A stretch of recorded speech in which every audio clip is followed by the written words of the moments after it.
how you develop consistency with more discipline in your life. And often with these kind of ideas or questions, I find the focus wrong, and I like to look at it differently from a different angle. So the human brain operates by pleasure and pain. What is pleasurable, we're attracted to, and what is painful, we naturally recoil from. And if things become too painful, we never do them. And if things become pleasurable, we get addicted to them, often with bad consequences. All right? So if the idea of discipline, of consistently doing an action, is only associated with pain, with tedium, being by yourself in a room, doing one thing over and over and over again, you're never going to get over the mountain because it's associated with too much pain, and the brain naturally shrinks from anything that's painful. Okay? So there has to be pleasure involved. Discipline has to have an element of pleasure. Consistently doing your work has to have rewards. Reward is the key word here, right? So if you never feel direct, pleasurable sensation from what discipline is giving you, then it's never going to work. Well, what are the rewards? When you were young, when you were a child, if you learned a sport, or you learned a musical instrument, or you learned chess, you knew that in the beginning, day by day, it was boring as shit, you hated it, it wasn't fun. But if you stuck with it, after 3 months, 6 months, wow, I can play this tune. Yeah, I can make a 3-point shot. Yeah, I can win a chess game here. All right? There's a reward. And then you push through and you go further and further and further and further. Okay? If you never had that experience in your childhood, then it's pretty rough.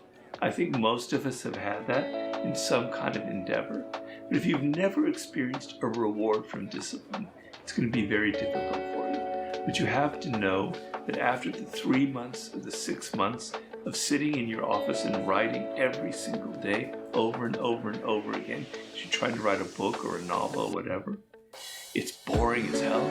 But man, I'm going to reach that moment in 3 months or 4 months. There's going to be a reward, and I'm going to feel it, and I'm going to get addicted. I'm going to get hooked to that. And you get hooked to those rewards to the point where other kinds of immediate pleasures don't have the same effect on you.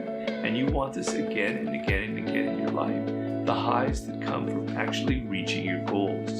So you have to think in the moment of this where you're trying to discipline yourself of what will be the reward, of the visualize it and feel it. I'm going to have this skill at the end. I'm going to have this business that I've started. I'm going to have this sense of pride. I'm going to have this sense that I got where I wanted to. And literally visualize it and imagine it and feel it in your body and know that that's where I'm going to have that reward at some point. And if it's too much drudgery and tedium, you're never going to get past that point. So that's sort of my main lesson. In life, we have these 5 buckets, right? The first bucket is our knowledge, which is what we know. When we apply what we know, it becomes a skill, right? And these first 2 buckets, your knowledge and your skills, are the only buckets in your life that no professional earthquake can ever unfill. They're also the buckets that overflow to fill these last 3 buckets, which is your network, your resources, and your reputation. When you have knowledge and skills, you'll undoubtedly build a network. That will lead to resources, and finally, reputation. Life can take away these last 3 buckets, but if you're a young person, the key takeaway here is when you're selecting that job, like I was at 16, 17, 18, 19 years old, don't select for reputation, a nice jobs title. Don't even select for resources, getting paid more. Focus on jobs that will fill these first 2 buckets, which is knowledge and skills. You want to have more joy and satisfaction at work, you need to engage it differently, even when it sucks. How many of you have had like 3 months of doing suck work? Anybody just like the last few months, you're like, God, this sucks. Anybody? Yeah, you should celebrate that. Say, that's me! It's totally okay when you have suck work sometime. How do you engage with it? Because what most people do, they hate it. They hate the struggle. They hate the suck. But if you ever worked with elite army people, they have this great saying, right? Especially the Green Berets, I love that saying. They say you have to embrace the suck. And I was like, ooh, that's good, guys. You gotta embrace the suck. Because you know what? If you avoid it or you hate it, look, anything you pour hate on grows into a monster. Anything you grow hate on. If you hate taking out the garbage, guess what taking out the garbage is to you now? A monster. It's just garbage. But you hate taking out the garbage, so now it becomes a thing to you and your spouse. The garbage became a monster between you and your spouse. Really? it's because someone applied hate onto that garbage, right? You apply hate to anything, it grows into a monster. You hate the commute to work, and you gotta do it every day. How does that feel? You hate doing email, and you gotta do it every day. How does that feel? You hate bringing that topic up with your spouse. How does that feel? And there's a very deep truth here that points to the arising of a mentally created self-image that people have and live with. So it's almost as if you had a phantom that walks with you wherever you go, that is your mind-created image or concept of who you are. And that is what we call the ego. The ego is a mental image conditioned by the past, conditioned by your environment and many other factors. A mental image, a conceptual sense of self that you identify with so completely that you disappear in it and live through it. You believe that that is who you are. When nothing seems to go right, I sometimes think of a stonecutter hammering away at his rock 100 times without a dent in it. And yet on the 101st blow, the rock will split in two, and I know it was not that blow that did it, but all that had gone before. If you're not willing to practice and practice until you get it right, you'll never make the 100 blows that makes the breakthrough on the 101st. If you're feeling amotivated, you need to do something and put yourself into a state that's harder than the state you're in.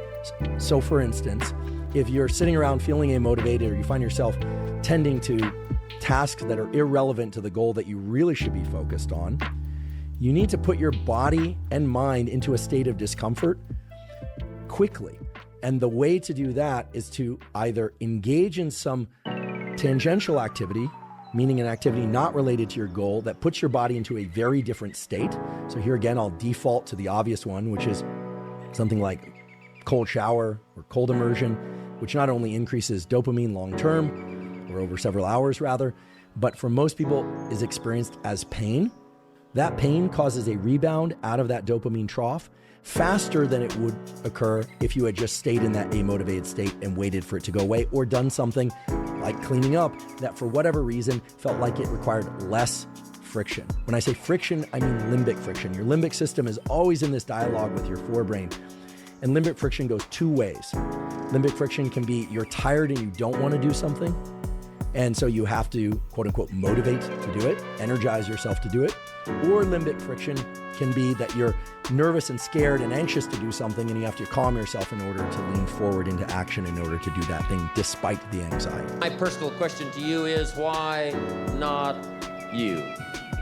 You've got the brains, you can make decisions, you can study the plan, you can change your life, you can grow immensely in the next few years, you can make your dreams come true, you can build a financial wall around your family nothing can get through, you can become healthy, you can become powerful. Why not you? And I'm here to say that I'm ready to pledge my support to make your personal dreams come true. I asked the question, why not you? But I'm not gonna ask it and just walk away. I'm gonna ask it and walk with you in this journey as we take Herbalife around the world. And now here's my last question. My very last question on the questions to ponder is, why not now? There never was a better time. Mark has brought Herbalife to an incredible mountaintop.